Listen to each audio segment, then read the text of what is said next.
Set your strawberry alarm clock and spread around some incense and peppermints as we bring you our top 5 psychedelic songs of the 60s. Stay with us. Welcome, friends, to the 3324 podcast, your premier home of witty intros. Was that an intro or was it a pick? I'm curious. Everything. That's curious. A good. That's very interesting. Could be some foreshadowing, or just some witty banter, and we'll see. It's the appetizer. Our openers are the appetizer to what you can expect. Hopefully, I'm just really excited to have another top 5. We've kind of ran dry a little bit, right? Yep. Yeah. So we invited our good friend Robert back. Rob DiStefano, how are you? I'm good. I'm glad to be back for this one too. This is a good one. I like this. You were on our last top 5, so that's why we hadn't done it in so long. We had to kind of. And we had a blast with that one. We did. So we're looking forward to this one. This is going to be a fun one. If this is your first episode checking us out, there's a whole bunch of other top 5s that we've done. So they're back there waiting. Scroll through. You'll see them peppered throughout our listing of episodes. So we've got a lot of great ones. And as we've been doing recently, we will make these picks into a Spotify playlist, and we will put a link in the show notes for that, so you can enjoy it as well. And then we would ask you to give us your picks. If you're listening on your favorite podcast provider in the app, on your phone, your mobile device, there should be a message me button or text us or whatever it is.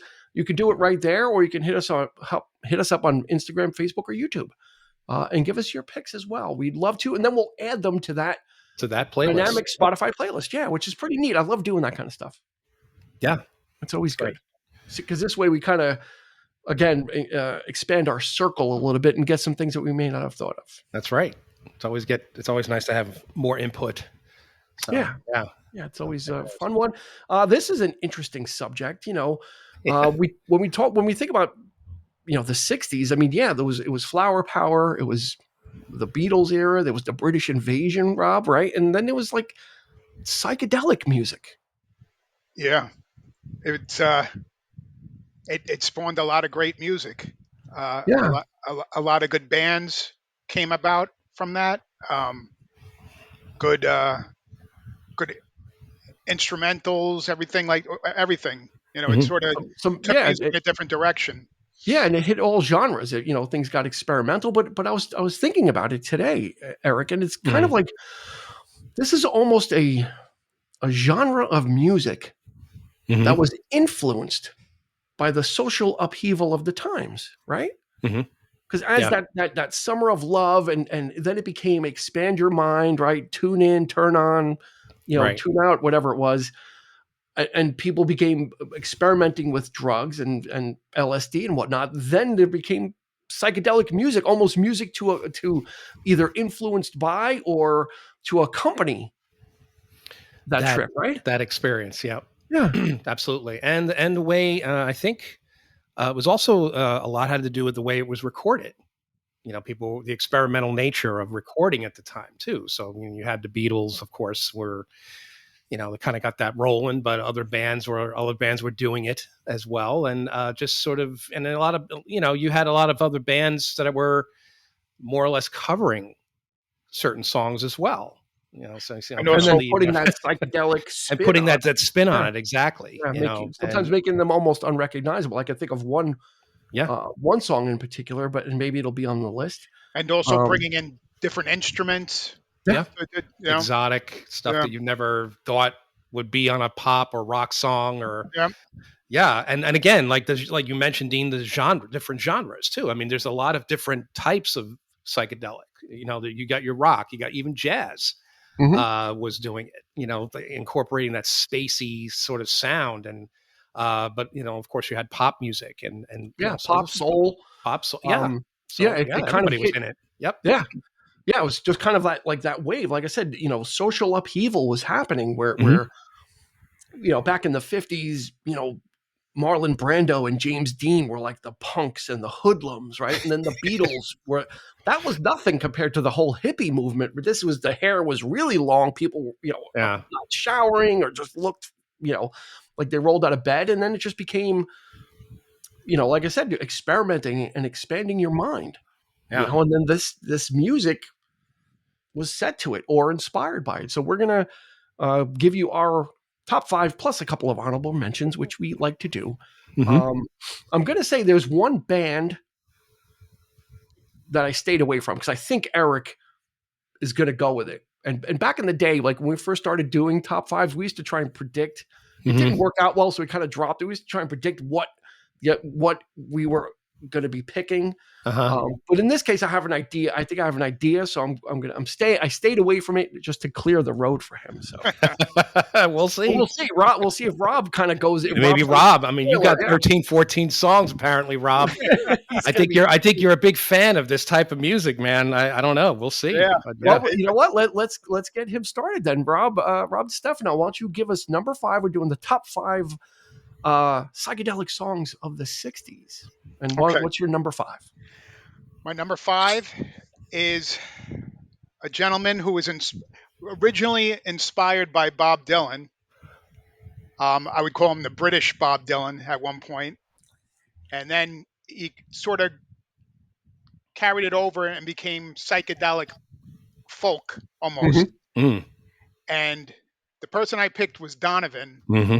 And I believe it or not, I mean, a lot of his songs probably could have been on this list. Oh, good Lord, yes. And the one that I eventually focused on was Hurdy Gurdy Man. And I picked that because it's got harpsichords in it. It's got sitars. And the most important thing of all, it during those sessions, I found out was the first time that Jimmy Page, John Paul Jones, and John Bonham played together. Oh, wow. They played on the sessions of that. And I believe John Paul Jones and Jimmy Page are on the final song. But yeah, Donovan has been quoted as saying he sort of introduced those guys to start with. Someone's got to take credit. Wow. Interesting. Donovan Sunshine Superman was on my list. Yeah, I actually had. And then it kind of came. It went to the honorable mentions, and then it ended up dropping off the further down the rabbit hole I went. But Sunshine Superman was on from the beginning. I'm like, oh, like that's same type of thing. Donovan was kind of like that folky, trippy, wordplay type of psychedelia. Yeah, right. Really surprised at just how many of his albums were the same type. In fact, he would get even more trippy with subsequent releases. And I particularly like this track, which I did have on my list, by the way. So I have to think of something else. But I love that sort of trembling voice in the beginning and the way he just kind of hums it into the song. And then his voice just, I guess he's trying to be like, it's like an effect, but I think it's his voice, his naked voice. He's just doing it. It's not, I don't think it's a recording technique. And I kind of dig that a lot. So he's, he himself is experimenting, not only just with the technology, but with his natural voice and things like that. So it's a great pick. Yeah. Cool. Hurdy-gurdy man, Donovan. Yep. Eric, let's roll right into your number 5 then. All right. So, I mean, the first 3 albums, I could pick any track off of the first 3 Moody Blues records. Oh, Moody Blues. And, of course, Days of Future Past. I mean, that entire album could, but one of my all-time favorite tracks from them is to our children's children. And that is Watching and Waiting. And it's this sort of, what really sells the whole psychedelic aspect of it is that mellotron that kicks in, that's spacey, but it's a slow sort of like almost gothic type of song. It's a beautiful song. Justin Hayward's vocal on it, I think, is amazing. I love the way he, the inflections. He gets a little bit more. He's typically is pretty straightforward in his singing. Like, it's just very even. But in this, he kind of like certain words are like emphasized. Like in that way. Like, and you'll see. If you've ever heard the track, you'll know what I'm talking about. But it's a beautiful, beautiful song. And it's just one of my favorite. But again, those three, I mean, it's In Search of the Lost Chord. I mean, it's all pretty much in the same vein. And that stuff is just, I thought about Moody's. I don't have Yeah. it on my list. I was hoping Yeah. you were going to say Tuesday Afternoon. Yeah, I mean, I thought song. about that was the. Yeah. I was like, yeah, but that's the obvious choice, like but that entire album could be, Yeah. Again, but and I really wanted to do Ride My Seesaw, but unfortunately, that's not the 60. That's 70. Yeah. I was like, damn it, I missed it by a year, but that, Missed it by that much. yeah, but that whole beginning with the whole like speech and the like the tarmac and all that stuff, and it just kicks into that track is just wonderful. But yeah, it's not 60s. So yeah, the Moody's transition from that psychedelic to progressive. We talk about long distance Voyager a lot from the 1981 record, and we say how much they sound like ELO. This particular track for me sounds like Genesis. So there's like early Genesis, that heavy metal mellotron that the mixed with the organ, and it's just a beautiful, beautiful track. So yeah, there you go. Cool. That's my first one. Number 5. All right. Yep. My number 5 is from a group. It hit number 2 in 1968. It's from a group that sounds like they should be from the 50s. The name of the group sounds like they should be from the 50s. Okay. No? Rascal? No. Tommy James and the Shondells. Okay. Sounds like a 50s doo-wop Yes. group. Yes. But their song Crystal Blue Persuasion is the ultimate chill out. Yep. Laying back and just like letting it's just got such a mood to it. Just kind of understated. It's a pop song, and most of mine are going to be pop or all of them. But yeah, it's just a really it was torn between this one and Crimson and Clover. No, Dragging the Line. Oh. Okay. Dragging the Line has that famous lyric, hugging a tree when you get near it, which is where supposedly the term a tree hugger came from. It's from that song Dragging the Line. And that's really about that whole thing. But Crystal Blue Persuasion really has just that trippy feel to it. But it's a short song. They get in, he gets out. Tommy James has a really good voice too. Yeah. But when I always heard that group name when I was younger, I'm like, oh, they're from the 50s, like it's like a 50s group. Shondells, it's like, but no, late 60s, ton of hits. Tommy James got involved with the label he was on, I believe, was owned by the mafia. So he had a lot of problems getting he got screwed out of a lot of money, a lot of royalties. They would give him money when he needed it or asked for it. Yeah. He wasn't getting paid like that. So he got screwed really, really badly. A guy probably lost millions of dollars on those recordings. But Crystal Blue Persuasion, number 5. Damn it. Now I'm down by 2. I need another. We're gonna give Eric some internet search time. So my God! I'll talk slowly for number 4. Okay. Go ahead, give us number 4, but stretch it out a little bit. If you got some history of the song, Rob, give it to us so Eric can. What do you got for number 4? For number 4, I'm going with a mainstream guitarist who everybody knows, who like Donovan probably could have had more than a few songs here on this list, and I decided to go with Jimi Hendrix. Are You Experienced? Yep. Mm-hmm. And I was looking at the list of that album. That album's got tons of great songs on it, and the Are You Experienced? It has the reverse recorded drums and guitar on that sound so phenomenal, and it just makes that whole song with his lyrics and everything. And it is a little bit of a trippy song, but it's also hardcore Jimmy as well. You know? Yeah, and he was steeped into that because he kind of came to prominence right in the middle of the psychedelia. Yeah. it's interesting to think about what his career might have been like once he got past that, because all those groups, no one, this was a very short-lived genre as well, kind of like we talked about punk rock recently, Eric, where it was a kind of a short-lived genre. It was intense, but it was short. Yeah. Psychedelia was kind of the same thing. It dribbled a little bit into the early 70s, but like we said, like the Moody's and these other bands that were around that were dabbling in that kind of transformed and changed with the times. Would have been interesting to see what Hendrix, probably would have gone to a more bare bones, stripped down, raw sound than the experimentation that was going. I'm sure that was a launching pad for other things, but it would have been interesting to see what. I especially would have. Clapton was the same thing, right? With Cream. I especially would have liked to have seen what he would have done in the '80s, Hendrix. When you had the likes of Prince, who I feel like almost like he could have been spiritual successor. Exactly. That's exactly what I was thinking. Prince was almost like he took the torch from Hendrix, because he was a hell of a guitar player. Hendrix and Sly Stone. He's like a combination of those two artists. I mean, we know those songs were all the sort of the tools of the day, but boy, was he a hell of a guitar player, Prince. I mean, he's just right up there. That would have been something. Yeah, but first, Eric, before we get to number 4, I have to ask you a question. But first, are you experienced?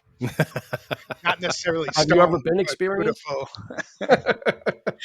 So your pick was what was the track you picked? I'm sorry, Rob. Are you experienced? Are you experienced? Or experience? Okay. Yeah. Okay. So what do you got, Eric? You ready? I'm ready. All right. So my next track is actually a cover, as I mentioned. It's the Harper's Bazaar version of 59th Street Bridge song, "Feeling Groovy." There's no doubt that they have a pretty, Simon and Garfunkel's. I don't know if their version of the song has the same meaning, but I think this group really took it in that opposite direction. Yeah. You hear it in a lot of movies. They, always like this sort of whenever somebody's taking drugs and it's one of those like really almost bubblegum pop songs, but yet so effective. And especially when those harmonies kick in at the end there, that really takes you on that, that journey right there. And it's, I actually prefer this version over Simon and Garfunkel's. But yeah, it's definitely one of my, when I immediately go Crystal Blue Persuasion was yours. This was immediately like a top of my head was, one of my go-to picks, of course, So, the Simon and Garfunkel version is just like this little happy little ditty kind of a thing. But it's on a whole other meaning when it's reinterpreted in a different genre with those instruments, with that, with that production. And it takes you on a completely slightly different journey, maybe a little bit more on the nose or on, on the head, hitting it on the head. But yeah, absolutely. There's an extension of that. I'll put a link in the show notes. I think there's on YouTube. There's a video of Liberace singing that song, and he's dressed in like a hippie outfit, and they have the hippies dancers next to him, and he comes kind of like strolling out. He's like, "Slow down, you move too fast." Oh my God! And he's talking about being hip and finding the scene, but it's Liberace. And all the 60s dancers are around. It's like in bright colors and all that, of the 60s. And it's Liberace wearing was this on Hullabaloo? I don't know what it was on. And I don't know what they were on. But we'll put a link in the show notes and I'll email it to you guys after we're done. Oh, man. I need to see that. It's the most unhippest thing you could ever see in your life. And once you've seen it, you can't ever unsee it. So, okay. My number 4 hit number 1 in 1966. It is considered psychedelic, although you'd probably be like, what's so psychedelic about it? It's Summer in the City by Love and Spoonful. Great choice. Which again it's not specifically about trippiness, but it's in its presentation, it's very psychedelic in its instrumentation and its arrangement. And it's one of those songs. It's an evergreen. I think it's so underrated. Also, Summer in the City. I think it's just from John Sebastian's vocal performance, and then just to the way the instrumentation is. I think it's a song that was ahead of its time. It almost sounds like it could be from the 70s. Yeah, Yeah, I agree. absolutely. It's not very dated, but it is listed as being a psychedelic pop. Again, probably just because of the swirling production and everything that's going on with it. One of the first songs to make a use of a lot of sound effects too. Yeah, You know, if the guy with the jackhammer and the traffic, they kind of went out and recorded that and brought that back in to create the audio landscape. So no, I thought of that myself, and yeah, Summer in the I City. almost had it on my list, but no, but that's a great choice, though. Yeah, I totally think it fits the bill, no doubt, because it's telling a story too. It's setting, you know, the imagery alone that song evokes, you know, and you know, you think of New York City, you know, you're thinking of that hot, you know, blazing sun, but people, you know, maybe dancing in the which we're streets, in the middle of. whatever the hell they were doing, you know, like at that time. Yeah, it's definitely of its time. So Yeah, and it's kind of I like you said, I like the visuals that he paints because then John Sebastian's like at night it's a different world. Go yeah, out and find a girl. Like it's kind of like yep, you know, he really does kind of give you that the heat that's coming through during the day, but then at night everything's opened up to you and you can kind of do, you know, go grab a girl and go out and you know the city is different at night. It's a different thing. The hustle and bustle is different. So that's number 4 mm-hmm. for us. Rob, number 3. We're Number blazing through these, three. but we have a couple of honorable mentions. But what is your number 3? My number 3 um, goes along with my love for guitar players, Alrighty, as you can see, theme. and I zeroed in on the Yardbirds, and the song I picked was "Happenings 10 Years Time Ago." Okay. Um, Already. I know that when Eric Clapton was with the Yardbirds, one of the reasons why he left is because they were getting away from their bluesy sound Mm-hmm. Yeah. and going into different genres of music. And "Happening 10 Years Time Ago" was actually the first recording they did with Jeff Beck and Jimmy Page on a song together. So that was what drew me to it. And plus, it's a great song, and it definitely has that trippiness to it that the Yardbirds didn't have in the beginning, where they were Mm-hmm. more like a blues band. Mm-hmm. Whereas "Happenings 10 Years Time Ago," it sort of brought them into this genre of music. It's a great song. Cool. Yeah. Yeah. It's again, it's bands that were around before kind of evolved into it. They went through their psychedelic phase, right? So like the Yardbirds and even the Stone, like all the, you know, all those bands, Mm-hmm. they kind of followed these waves. You know, they were really very few, I think, didn't change what they were doing. They all, like, as you got into that mid to late 60s, every band started to kind of like branch out into a little bit more, you could call it more experimental, Eric, I guess, right? You Yeah. know, you could put psychedelic in there, but it was just more of an experimental sound, which then made it pushed the boundaries of what they were normally doing. So yeah, I guess you could, at the time, psychedelic, right? It's ironic too, because you know Eric would be like, "No, I don't like this sort of moon pop direction," and yet he goes, you know, he gets into Cream, Those and three. they do exactly that. There's several songs that are in that vein Huh? Yeah, of absolutely. because he thought it was, oh, I was just going to be a blues band or whatever, but no, with Jack Bruce, and he took it in a completely different direction with Pete Brown's lyrics, and you know, and yeah, so And that's what was uh, just going on at the time. So you almost right, couldn't yep, get away from it, even if you tried. You know, it yeah, was still it was still finding its way in. It was still seeping in. So on yeah. that note, what do you have for number 3, Eric? My number 3 is undisputed. I mean, Uh-oh. Uh-oh. you cannot have Pink Floyd on the Ah, list. Oh, You know, set the controls for the Heart of the Sun. Yeah, you know that. I mean, it's a what can I say? I mean, you know, it's, you know, I could have went with Interstellar Overdrive, all 10 minutes of it, but it's too long. We could have used the edited version from Doctor Strange, I suppose, but this song, this really to me is like, come on, once you put it on, it has that sort of foreboding mood to it, and it's those drums that kind of kick in, and it's like all throughout it, and just the flourishes of sound. This was like pre Dark Side of the Moon, so we're talking probably one of the trippiest stuff that they did. Sid Barrett, yeah, definitely, yeah. The interesting thing about Pink Floyd too is they kind of took that into the 70s with them too. Yes. Oh, absolutely, yeah. They were like one of the one bands that did it successfully. Well, Roger Waters never forgot Sid Barrett. Sid Barrett was with him, body and soul. I mean, through the whole recording process of Dark Side. Yeah. And Wish You Were Here. Wish You Were Here is about Sid Barrett pretty much. I mean, that whole like Shine On You Crazy Diamond. It's about him. But the early stuff, there's some really, really good gems here, and this is one of them. This is like probably around a 5-6 minute range, but it definitely has that flow. People might skip over. Give us the title again. Set the Controls for the Heart of the Sun. Yeah. Set the Controls for the Heart of the Sun. Yeah. So easily going to be the longest title.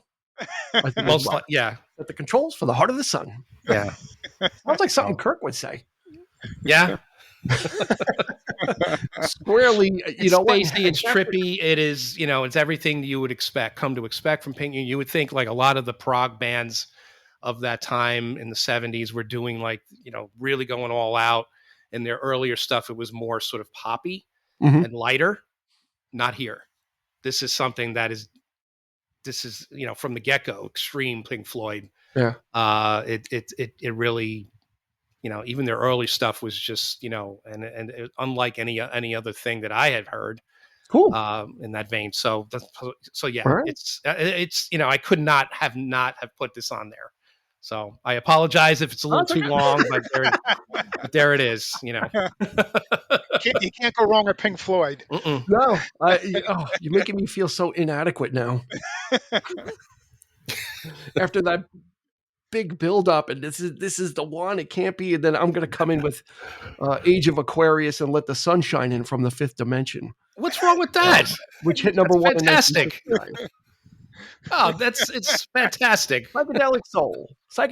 I mean, there you go. Yeah.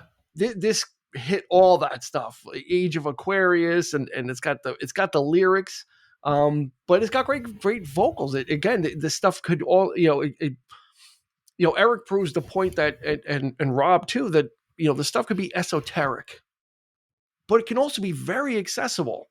Yeah. Also, they can take the same aesthetic and just rework it, and that's what you get with Age of Aquarius from the play Hair, and then they have Let the Sun Shine In, so it's kind of like a little medley thing, and you got Marilyn McCoo, who's got a great voice, and it's just a really great song. It's kind of like, it's actually like uplifting psychedelic.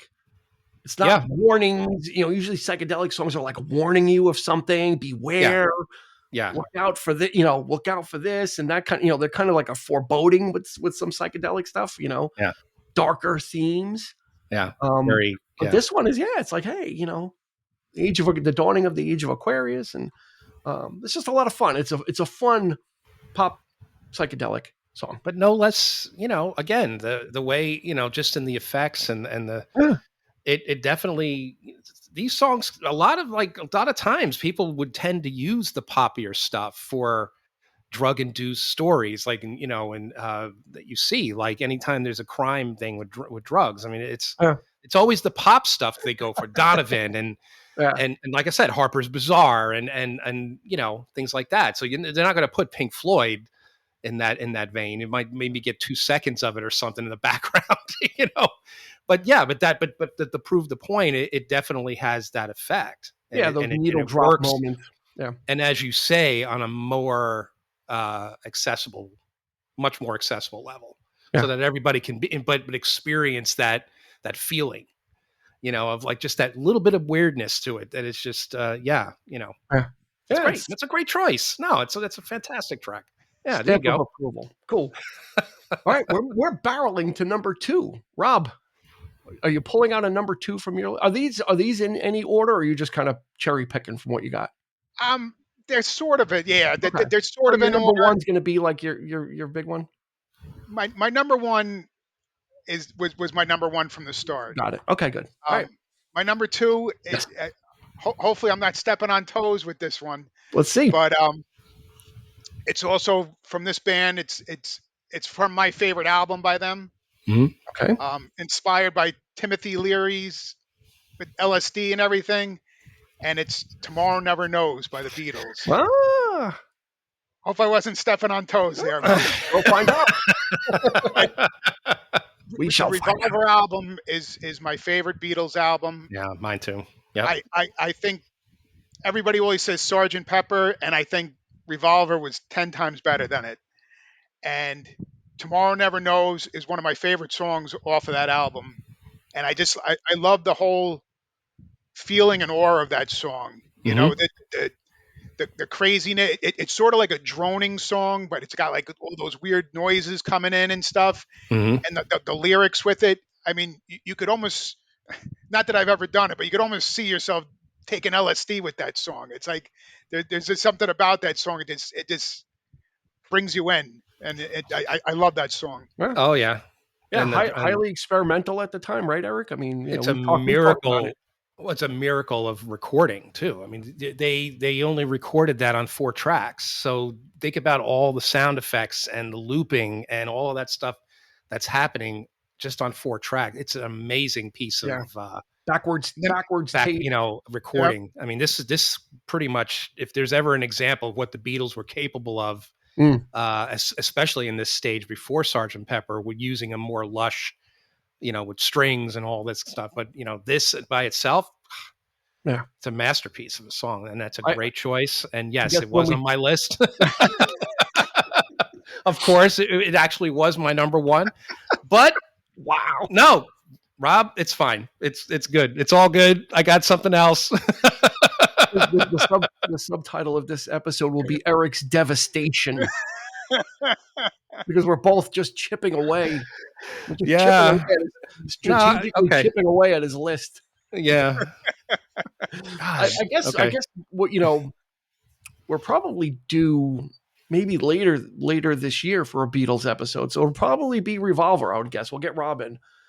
Since we had another Rob for Abbey Road, we had Rob Prismant, we'll get Rob DiStefano for Revolver. Nice. So yeah, we'll probably get to that at some point. All right. Eric, it's my turn. Yeah. Okay. Do you have anything left? The Remnant? Do you have anything left from the Remnant, the tattered Remnant? You're gonna love this one, and you're gonna think, Dean, I'm probably out of my mind for picking it, but I will argue with anybody that if you don't think that this is trippy, if you don't think this is in the vein, it is. It is the title from The Good, the Bad, and the Ugly. Ennio Morricone's score on this album is trippy. It is. That's the reason why he's such a genius at the time. This was a revisionist Western. When you listen to this soundtrack, it's out there. I mean, it puts you on another planet. You're not in the West. You're on another planet in the West. I mean, this, the way it's recorded, the reverb on it, it really takes you there. I almost picked Ecstasy of Gold, which, again, that could be another great choice, but I kind of like this one more. It's a little bit more trippier than, but give it a shot, man. Listen to it in this context. And I think you'll agree that I think it works. I think it works. I don't know if anybody's ever made this point before, but I firmly believe that that's what made him so unique. So the theme music, from the good, the bad, and the ugly, the main theme. He's one of my favorite. Movie music guys. I love all the stuff he's done. Yeah. It's over the top. It's a little bit over the top, but in this case, it's 66, 67 around that time. Right there. So we're right smack in the middle of psychedelia. So he's adding that to this sun-soaked really, when you watch the movie, that grittiness, that everything about it, it's just, I Sweat. think I think it works. Yeah. It's dirty, but it's amazing. Yeah. Even the stuff before, like the other two movies he Yeah. did, the Dollars trilogy, that stuff is great too. The whistling and the whole, but it's spacey. Yeah. I think it works, Yeah, again, it was So, nothing was safe from the yeah. influence. Right. Of even what would be a traditional Western, which would normally have the dun dun dun dun dun dun dun dun dun dun, Yeah. Or is the bringing harmonica or bringing something different, right. uh, Exactly. and being influenced and probably with the intent of hopefully reaching that younger audience, right? If Yeah. they only wanted old people to go see that movie, they'd have a traditional score, but Right. having something experimental like that change it, like you said, kind of changes the complexion of it, and Mhm. how you approach it. So it'll be interesting to hear it within the confines. Mhm. My number two, both of you guys have done the obscure stuff. Let's be honest. And I've been on the straight and narrow. Now it's my turn to get a little obscure, although I'm not getting very obscure. If Eric knows Good. me, this is not very obscure, but this song did not chart in the United States, but it hit number 2 in the UK. Okay. It was the very first song to be played on BBC One when it launched, the BBC One radio station. When it launched, this was the very first song that they chose to play. And it's a song called Flowers in the Rain by The Move. Okay. And The Move... I knew you were going to pick them. in this, well, it was just a matter of what song. So in this early incarnation of The Move, they were purely psychedelic pop. Yeah. Song titles like I Can Hear the Grass Grow. Right. Brontosaurus. Night of Fear. Kilroy was here. Wild Tiger Woman. They were firmly doing, it was psychedelic pop, and the lyrics were like that. But Flowers in the Rain is just like a perfect trippy pop song again. But The Move were really good at it. They were really good at making pop songs, but using the psychedelic elements, production, songwriting. They had everybody in the group was a vocalist, so they had multiple tool player that they can get people for different types of songs. Or sometimes you'd hear 3 vocalists or 4 vocalists on one song. Yeah. So it's pretty neat. So hit number 2 in the UK. Not a big splash here, but it's very accessible, very easy to listen to. And fun. The Move was trippy stuff, but it was just fun. It was their early stuff was really fun to listen to. It was just kind of it was such good, well-made pop music that it was. Blackberry Way could have been another one. That could have been an easy entry. I always like I Can Hear the Grass Grow because it's just a great title. Yeah, That tells you everything about psychedelia. Is I can hear the grass grow. It's like you're tripping and things of that out there. So yeah. That's number 2. Before we get to number 1, I should have done it. I thought about it too late. One of the interesting things about this whole psychedelic thing also was like the new bands that popped up and some of the names, like I said in the intro, Strawberry Alarm Clock, Harper's Bazaar. The most interesting one I read was the Chocolate Wristwatch. I mean, that tells like the chocolate wrist, like it was just like, let's put words together. Oh man. Right? It's just kind of like, let's put words together and it'll the more non-compatible they are, the better, because that's the weirder it sounds. So that was part of the fun in doing the research was these obscure bands, but the weird names that they would have too. It's just like totally inspired by what was going on. It was like the weirder, the better. Iron Butterfly, right? Yeah. Same thing. Just words that are contrasting with each other. Right. Put them together, it makes like Strawberry Alarm Clock. It makes sense. It's like, oh yeah, Strawberry Alarm Clock. Okay. I read on that they what did they do? They got Strawberry from the Beatles' Strawberry Fields, and they couldn't think of how to complete it. And one of the guys in the band looked up on the wall, and there was an alarm clock. It was a Strawberry Alarm Clock. There you go.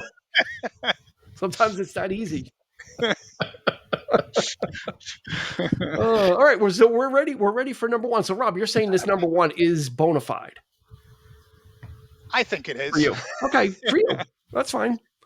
We're not going to Um, hold you to. We're not going to pull this episode out 4 years later and then put you on the witness stand. So but ahead, go for it. Let's hear your number one. it's actually going around full circle from the first podcast I did with you guys. Oh wait, the first And podcast you did with us. Oh, and jeez. it features one of my favorite members of this band. Well, it was Rolling Stones. Wait, Rolling Stones was the first podcast you did with us. Yeah, Okay, Okay. I remember at least that much. and it's from probably one of their least liked albums, their Satanic Majesty's Request, Okay. and it's 2,000 Light Years from Home. Okay. To me, it screams psychedelic. It's trippy. It's got a good rhythm to it, and I love the mellotron on that from Brian Jones. It makes that complete song. Mm-hmm.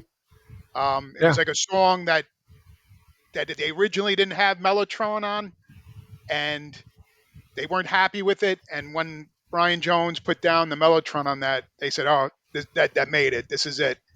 And it's my favorite song from that album, and it's one of my Rolling Stone songs that is up there. Mm-hmm. Maybe not top 10, but it's definitely one of my go-to songs for the Stones.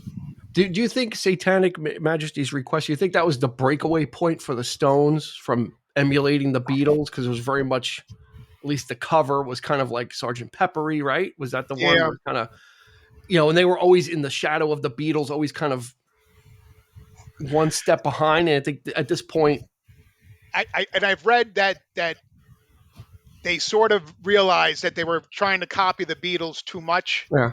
And after that, they sort of went a little more bluesy rock. And that they definitely went a way different direction. Yeah, I think they found their niche. I mean, I think they found what the Stones were supposed to be. Is not in the shadow of the Beatles, but their own entity with their own specific sound. And they had the benefit of outlasting the Beatles, so they were able to really kind of hone in on that. The 70s is really when, the Stones really kind of honed in on something. Right.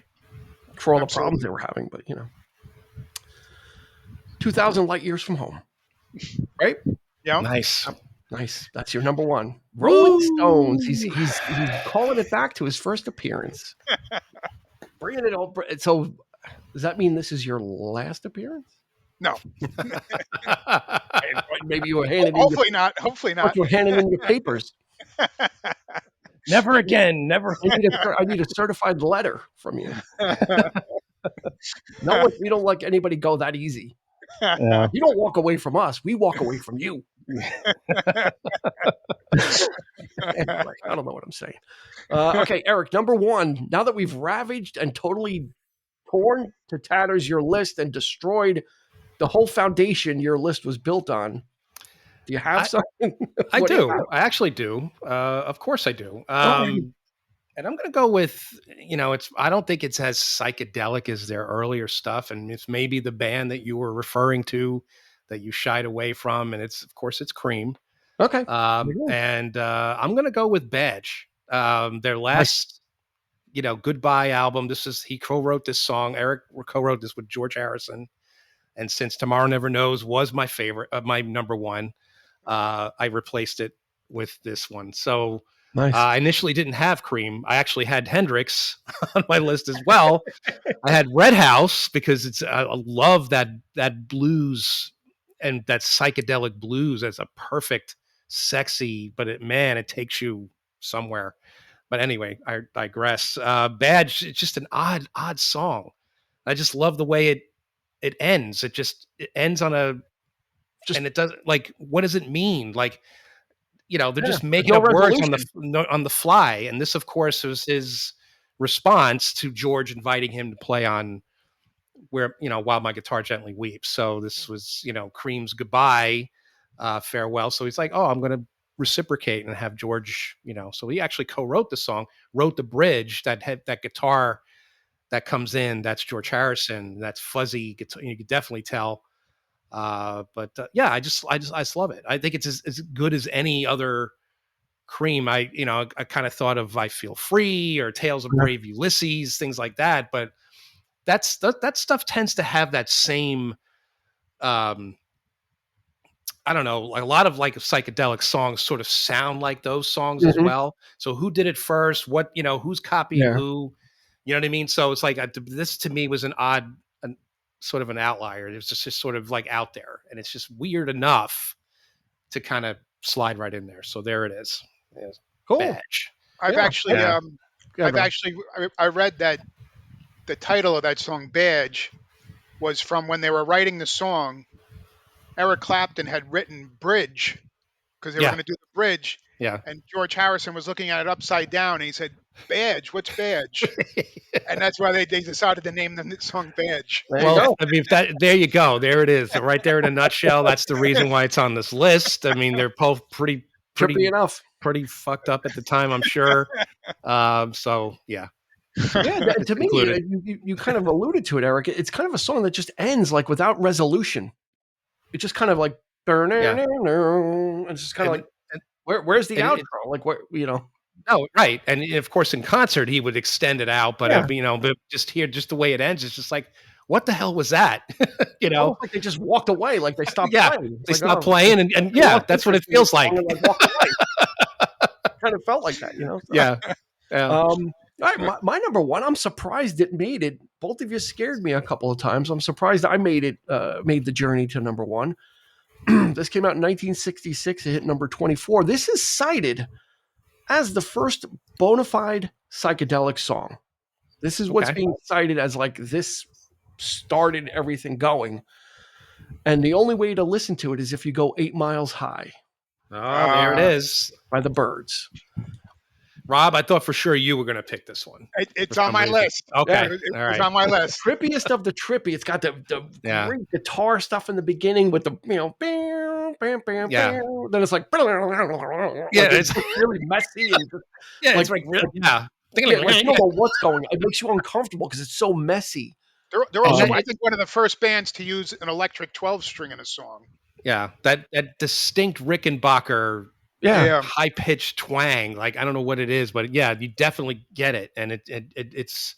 But then you have this great folk rock vocals laid on top of this weird style of music. So it sounds so great. The vocals sound so great because it's the Byrds. You got Roger McGuinn, you got David Crosby in there, Chris Hillman, you got Gene Clark, all these great vocalists kind of laying on top of that, but then having this really experimental thing. I saw a version of it like on like the Midnight Special or one of those things. It was like they did it in the 70s, and it was 8 minutes long.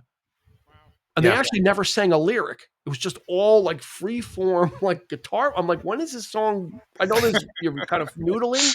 The whole thing was like 8 minutes. They never sang a lyric, a lick of a vocal. Yeah. It was just 8 minutes long. I'm like, I don't know what I just watched. Maybe that was the intent, was for me to come away baffled. Yeah. Because I had no clue. That's a great choice. Right. There's the top five. Now, Eric, I'm surprised. I left off of my lists for you. Can you guess what I left off my list? Because I thought for sure you've mentioned this group in the past. Okay. Now if I say it, you can be like, oh God, I forgot. Yeah. Go ahead. The Zombies. I thought for sure you would have something by the Zombies on there. I did. Okay. I had Time of the Season, Odyssey and Oracle. Great record. For sure. I just sort of, I maybe it's just because I hear it so much. It's sort of in, but yeah, I thought about it. It was there. But, so you're saying it's not on your list, so you don't have it. No, right? I didn't. I stayed away. I was kind of like this. That's Eric's territory. I'll leave him. Let him pick something that appropriate for it. Because I would just pick the hit. I mean, you could choose. I mean, any one of those songs off of that record is prime real estate for that. That is their magnum opus psychedelic album. I mean, it's one of the top rated, I'm sure. But standard bearer of the era. Okay, that's our top five. Make sure that you're giving us your top five. Hit us up on Instagram, Facebook, YouTube, your podcast provider should have a message us thing there. We're gonna roll into. We'll do just a couple of honorable mentions. We'll give everybody else some room for their stuff. So, Rob, what do you got for honorable mention number 1? This one I came across. I'd never heard this song until I started investigating this stuff. Uh-oh. And the thing that drew it to me was the name of the band, and it's Ultimate Spinach. and the name of the song is Mind Flowers. There you go. It is a trippy, haunting type song, but I actually got into it. It was a really good song. Yeah. They're a band from Boston. I had never heard it before, and I happened to come across it on YouTube. I said, Ultimate Spinach. I go, what the heck is that? I go, let me listen to it. And they're actually pretty good. See, it's the problem they said, though, I was reading up on them, is they said that they came in at the tail end of the psychedelic era, so it was sort of going away when they were coming in. Mm-hmm. And that's why they never really made it big. They missed the boat. Ultimate Spinach. I don't know what that evokes. A giant can of spinach, a lot of spinach, a vast amount. It's Ultimate Spinach. That could be tied. And if you hear that song, it's very trippy. It's like a haunting melody. It's pretty good. Yeah, is it on Spotify? I think so. Okay. Yeah. All right. So it's absolutely going to be on there. So Eric, what do you got for an honorable mention? All right, here's a weird one for you. I kind of dug into, and prep for this, I kind of dug into some mothers of invention. Oh, nice. Yeah, we're only in it for the money. Mm-hmm. So this song is called "Take Your Clothes Off When You Dance." Yeah, I mean, this is it's almost as if he's actually making fun of the genre. That's what it feels like to me. Probably. Because it's just so out there, so avant-garde. I mean, the speeded up vocals, the whole, it's just so weird, and just purposely so. And it may be just, sort of, like I said, I think he's just kind of like, okay, I'm just going to do this. It's almost like a parody of psychedelia. And it could be, I don't know, but it's weird enough that it made the list, and so that's why it's there. I mean, it's just so bizarre, some of the shit. It's just it's not an album that I would listen to probably off the record or anything like that, but it's just but he was an oddball. Yeah, Zappa, he was no just problem definitely thumbing his nose at genres though, also, and kind of giving him a little tweak. So I wouldn't be surprised if he was kind of fooling around with the notions of it, but we'll get to hear it, so I'm looking forward to it. It's honorable mention. My first honorable mention, I was gonna have a Beatles song, but since we did it, we're good. This song is I'm attracted to it, but it's so creepy also, and it's The Crazy World of Arthur Brown, and the song is Fire. That was on my list too. That's a great one. It's so his vocal is just he sounds like he's in an insane asylum. It's just got that weird feel to it. When I first saw that song, the video with his head on fire with the crown on MTV, I was like, "What the heck is this?" Yeah, it's just unsettling. And he actually had that thing made. The only thing that he had underneath he used to wear this thing, they'd put alcohol or sterno in it or whatever, and would light it on fire. So he'd have like a crown that's flaming. There's only a piece of leather underneath the metal. And that didn't do that good of a job of dispersing the heat that was on his head. And he used to get very, I was expecting to read when I was reading about it that he got burnt, but he just had a lot of discomfort from it as a result, because, there's really nothing holding back that heat. And he's dancing around. That video is just creepy. And it's just so the visuals, the song on its own is creepy. It starts off, I am the god of hellfire. Yeah. And then it's fire. Dun, dun, dun, dun, dun, dun. It's this weird, loungy song about fire and you're gonna burn. Yeah. But it's very loungy also sounding because it's got horns in it. You're gonna burn. It's He's Yeah, like one of the first guys to wear like makeup Yeah, too. he It was. seemed like, He had the whole thing going on, and he's yeah. like dancing like weird, like he's at Burning Man or something. I He also read literally was. that Pete Townsend produced that song. He did. did he? Yeah, Okay. and the interesting part about that, I had also read about that song that he originally intended that song to be part of like a rock opera. And it's funny that Yeah. Pete Townsend I'm not produced it, surprised. and Yeah. Pete Townsend Yeah. eventually, is the king of rock Rock out. operas. Yeah, I read that too, and the record company was like, "This is just too dark. We can't sell like a whole album like that." So I believe the first side of the album is kind of that some of the concept stuff he was working on. Yeah. Okay. But his label's like, we can't do this whole thing like this. Sorry, Yeah. Arthur Brown and your crazy world.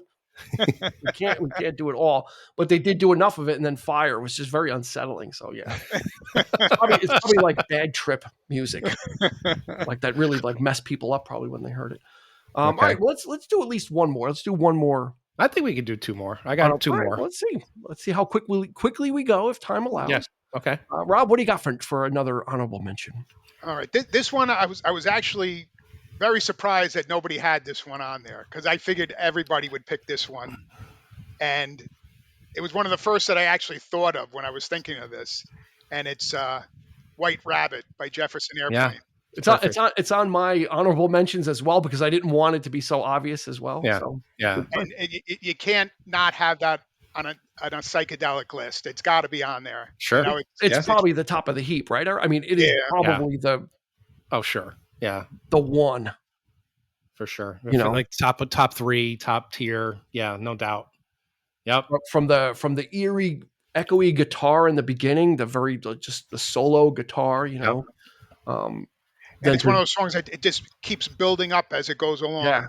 There's no, it's just, the intensity and Grace Slick's vocal on that, just the stuff she does with her vocal cords.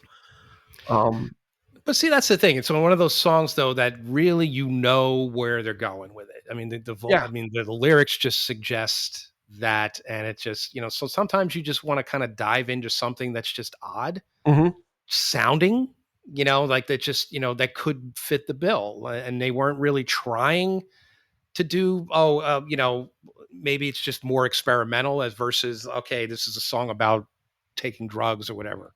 So there's little room for both, I feel. And that's why I think we don't, or at least we don't choose to pick the most obvious choices sometimes, so.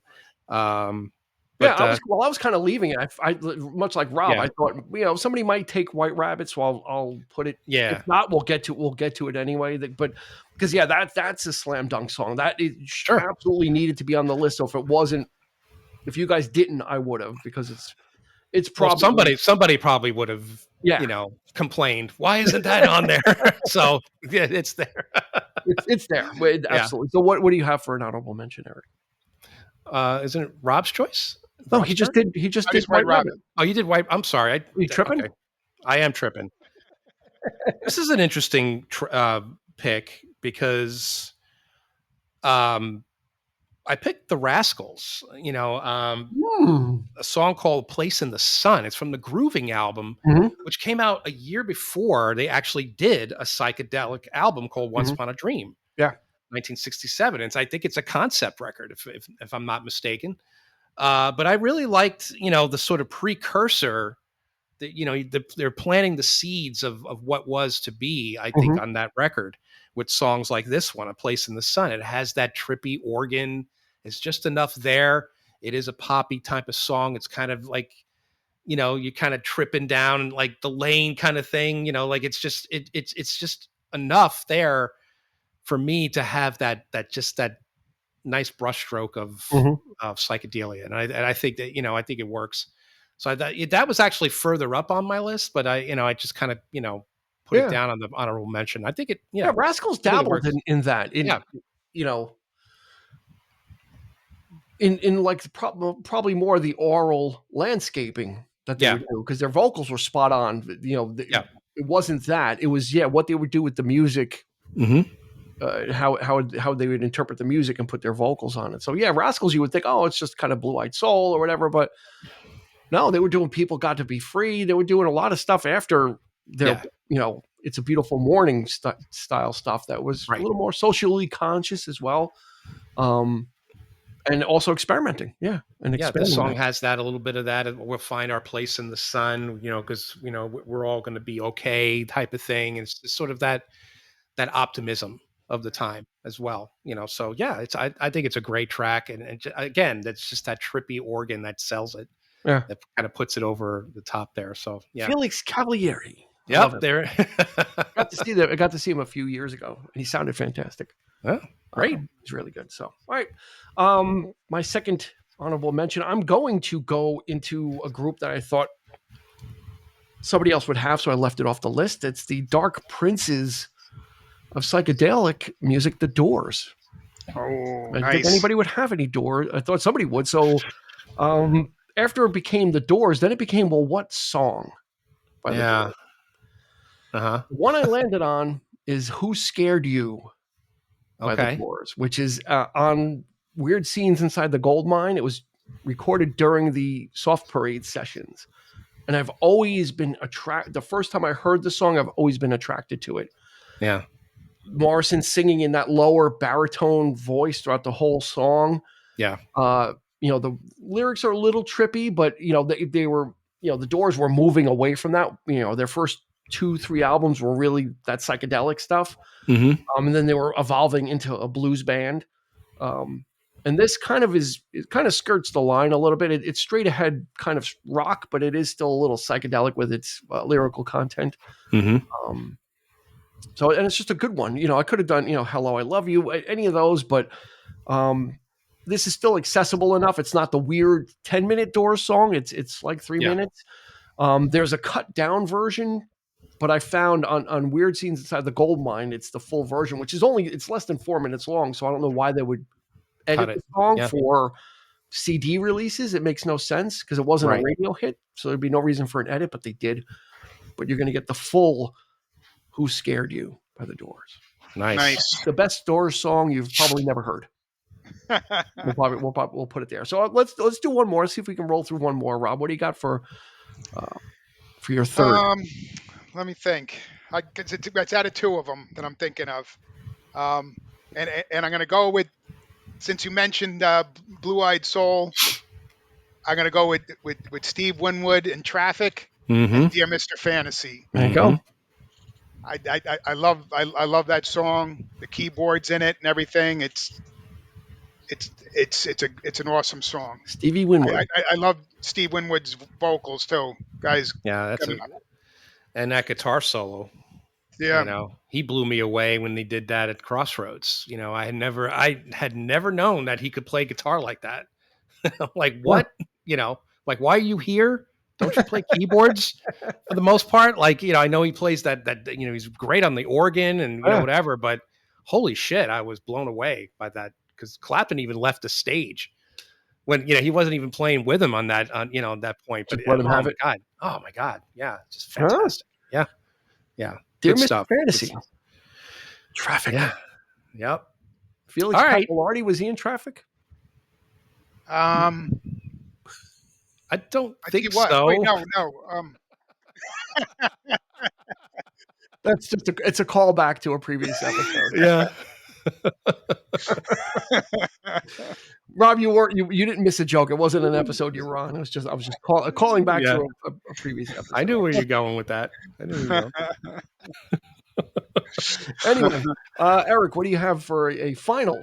All right. Well, again, this is one of those songs that you love it, and it can be definitely interpreted in that vein of just being. It's just a very happy song. Mm-hmm. But it just, and it's The Rain, the Park, and Other Things by the Cowsills. I mean, come on, Nice. it's trippy. It's trippy enough. They're in the recording to really take you there. And I just love that echoey vocal. Like, is it the harmonies? There's actually a really, really great version of it's like this was recently, like a few years ago on YouTube. You could find it, and they sound phenomenal. And it's the little girl has grown up, of course, and she's, and a couple of the members had died, and it was a tribute to him. But man, that they sound great. It's really, it's actually a little bit harder. But the vocals are there, and it's just really great. But this, you can't mistake that 60s trippy. Yeah, it's got that production. Like Yeah, when the song starts, it's just very like kind of. it's like I love the Flower Girl. So yeah, of course, it's it needs to say what it needs to say. Their interpretation might be that this family band, sort of like they were the inspiration for the Partridge Family. They were, but you could definitely interpret it other ways, and I'm sure it's been used. I'm thinking of Dumb and Dumber, which is I think it was in that. Yeah, but I'm sure it's been used in other things as well, and probably a little bit more, for something else. But there it is. Yeah, and it goes to prove again about there's something about family members that sing together. There's a certain frequency that they're on that other, that people that are not related, yes, can sound great. But again, the Cowsills, it was like 6 of them. Yeah, there were 7 family members. 1 didn't play, and then 6 of them did. Yeah. And tragedy. The guy, the lead singer, he was like the Brian Wilson. There's a great documentary about the Cowsills, not to get too far afield. Yeah, great documentary about them. The tragedy, the stuff they went through, but then how they persevered through it. Yeah. The brother, the drummer, is actually the drummer for the Beach Boys now. He's not even with the Cowsills. He's not really. Bobby Barry. Yeah, okay. One of the drummer is a Cowsill, but he's with the Beach Boys. Anyway, my final one. We'll wrap this up. It was recorded in 1969, but released in 1970. So it was recorded in 1969, and we're going with "Spirit in the Sky" by Norman Greenbaum. Nice. How could you not like? It's got a great guitar riff. It's got typical lyrics, right? For that, typical lyrics. Typical lyrics, right? Typical, Spirit in the Sky lyrics that you would you kind of know what you're going to get once the song starts. Yep. And the guy Norman Greenbaum. It's like the most unassuming name you could. It wasn't like Chocolate Wristwatch or Ultimate Spinach or Noah's Empty Ark. I don't know, whatever people. I just made that one up. So you guys can take that. If you're an aspiring, that's a great name, man. We're gonna put a band together with that one. Noah's Empty Ark. Norman Greenbaum. That's it. He just went with what worked. His name. And Spirit in the Sky is emblematic of 60s psychedelia, but obviously it came out in 70, although it was recorded in 69. And like Rob said earlier, we were already sun was already almost starting to set on that kind of stuff. The singer-songwriter thing was on the horizon. That was kind of coming up. That would be the next transition. In the early 70s was a little bit more of a mellow sound, introspective, and the kind of the psychedelic was kind of sunsetting, and then this other stuff was coming. So I think Spirit in the Sky is as fine as any of the stuff that was out there. Mm-hmm. It's one that everybody knows. Great choice. It's an easy one. So that's gonna do it for our top 5 psychedelic songs. You're gonna find that we're gonna have a link to that playlist on Spotify.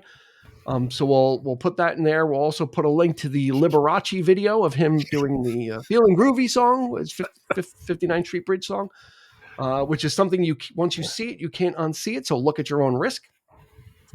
And I'm going to actually send these guys a link to it's going to say Led Zeppelin's first performance, and then it's going to be the Liberace video. So they think they're not going to be able to avoid it. They think it's something else.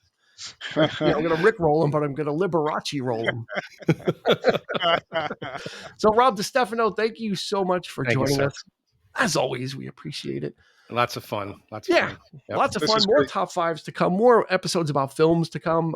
Everything is here, and everything is behind us in the back room too. So, like I said, if you've made it this far, thanks for sticking with us. Go check out a whole bunch of other ones. Make sure that you follow us on your podcast provider so you get a little notification when those new episodes come out, so they're hot and ready, fresh out of the oven. You can enjoy them as soon as they come out, or wait a little bit, have it like dessert, get through your day. Check us out at the end on your way home. Either way, we appreciate it. We thank you for checking us out. For Rob, for Eric, This has been Dean, and we will catch you on the flip side.